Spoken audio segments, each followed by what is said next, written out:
বন্ধুরা, good morning, শুভ নবমী, শুভেচ্ছা সবাইকে আর অনেক অনেক ভালোবাসা। তোমরা আশা করি ভালো আছো, সুস্থ আছো, আমিও ভালো আছি। ঘড়িতে বাজে 8:30।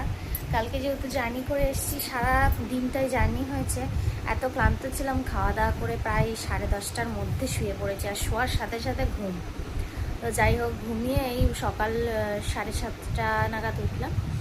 এবার রান্নাবান্না বলতে মাম্মামকে একটু ভাত আর ডিম সিদ্ধ ওদিকে বসিয়ে দিয়েছি, ও তো 10টার দিক 9:30টার দিক করে খেয়ে নেবে।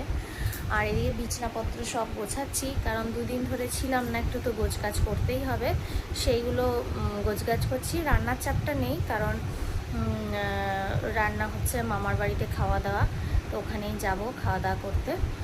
আর ওই জন্য এগুলো গুছিয়ে নিয়ে স্নান টান করে মামামকে খাইয়ে তারপর বেরোবো। তো চলো এখন রাখি, পরে আবার কথা হচ্ছে। আর দেখো, রেডি হয়ে বেরিয়ে পড়েছি মামার বাড়ি যাওয়ার জন্য। এসেই দেখি দেখো রান্নাবান্না শুরু হয়ে গেছে।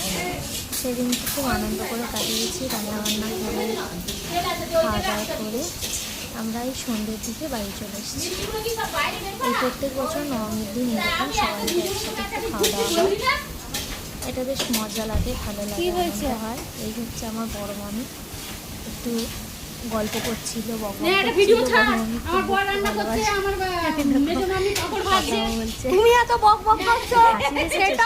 সবসময় বড় মামির হাসি লেগেই থাকে।